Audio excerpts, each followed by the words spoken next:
Well, it's your boy, you grown man, actually, John Beal, and I just want to give my 2 cents on this whole restaurant rules, dining thing going on in the city of Atlanta, um, or just with black businesses and black restaurants in general. All right, so let's just see if I can do a nuanced response to this, because I'm seeing two sides of this, and I really don't like either side. Um, Restaurants, black owned restaurants in general. This is a general statement. This does not apply to all. We've got to do better. We've got to demand better of our clientele by setting up an environment that demands better. And I apologize. This temperature change has this major temperature change.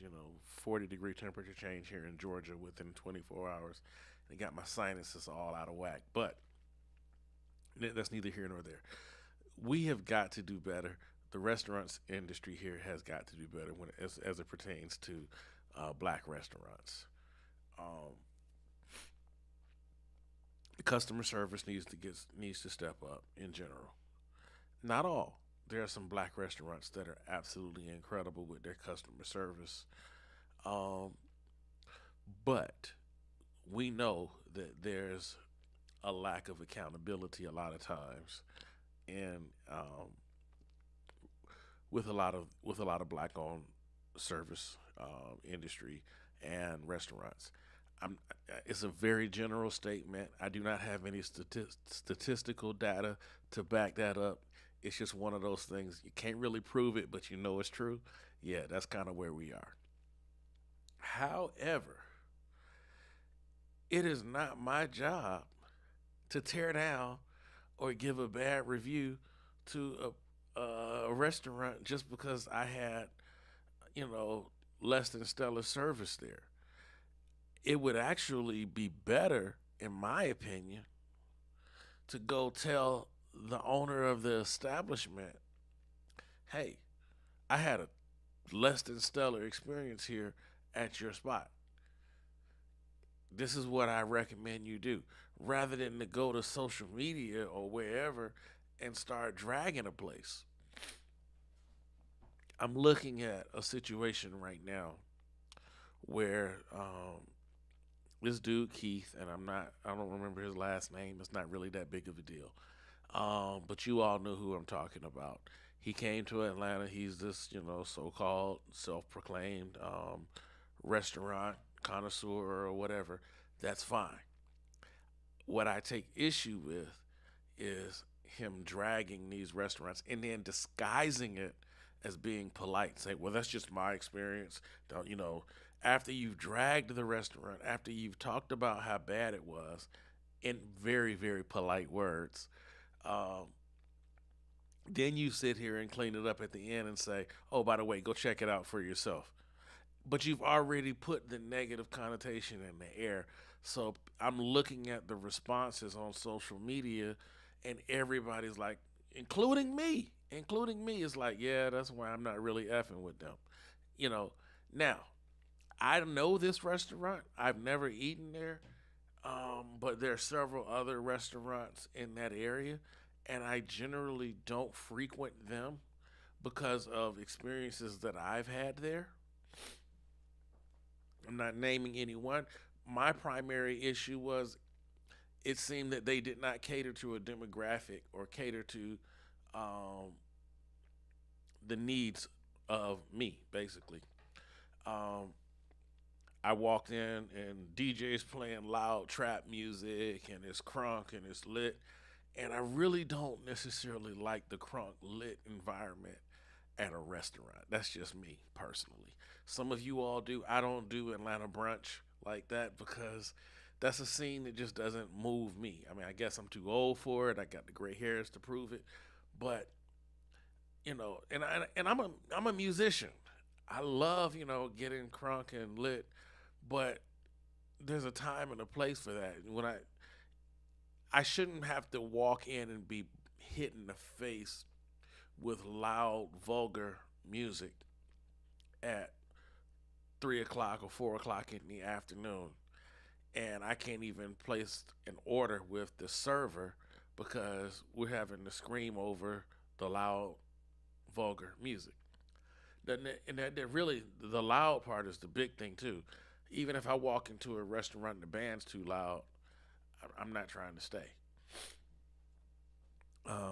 Yeah, I enjoy the conversation of who I'm with, and if I can't have a conversation over the music, then I'm probably not gonna want to be there, unless with the exception that I'm going to a listening room. That's some places are not designed for conversation once the music starts. At that point, you're going to see a show and it's a listening room. That's different. Now, but generally, a restaurant, we've got to do better. The service has to be on point. Um, as patrons, we got to be better. We're not always right. Certain restaurants have policies, and they can call it rules or whatever.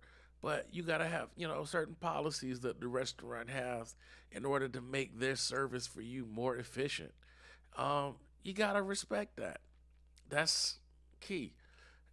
If you don't respect, that, don't serve, don't go to the establishment. As a business owner, this is something that I tell everybody who does business with me. If you like what I do, go tell everybody. I need the word of mouth.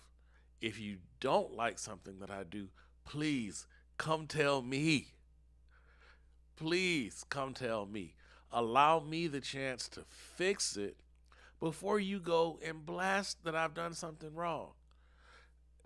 I promise you I'm going to try to do whatever I can to fix it. And by all means, if I do something that offends you or whatever and I can't fix it and we can't come to an agreement, you have free speech. You can go scream to the mountaintops that John Bill didn't do what he was supposed to do. I can't stop you from doing that.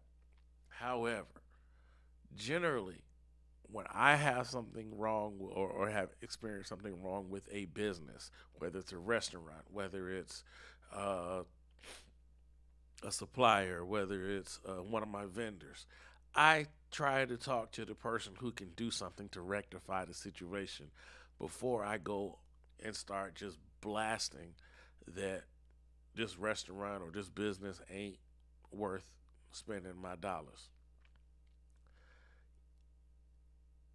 The actions of a few individuals or even one individual can affect a whole bunch of livelihoods. Right now, I don't know how many people this restaurant um, employs, but their jobs are in jeopardy. This is a person's business. This is a person who has put their life savings or whatever into this business to open this restaurant, and you, with a few words, has the ability to just take them down so that you can garner more likes. You don't have to step on somebody else's livelihood in order for you to win. Now, there's another food reviewer here, who restaurant reviewer. He reviews so many restaurants. I follow him. His name is the Real Food Stalker. He goes around and says, "Hey, you got to give these folks a try." I dig him. They asked him. He said, do you ever come across any restaurants that you don't like or places that you have bad experiences?" He says, "Yeah, all the time. I just don't post those because it's not helpful to anybody. I only post the ones that are good or places where I've had good experiences." And see, I can get behind that because you're not tearing somebody down.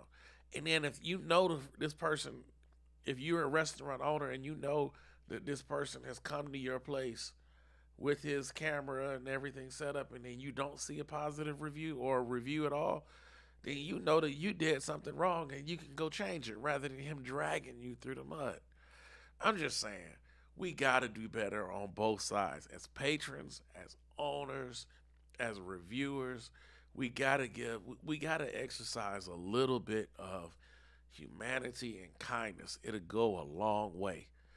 That's just my message for today. This is your grown man, John Bill, from the Basement Studio Chronicles. I love y'all. I love y'all. I love y'all. Peace.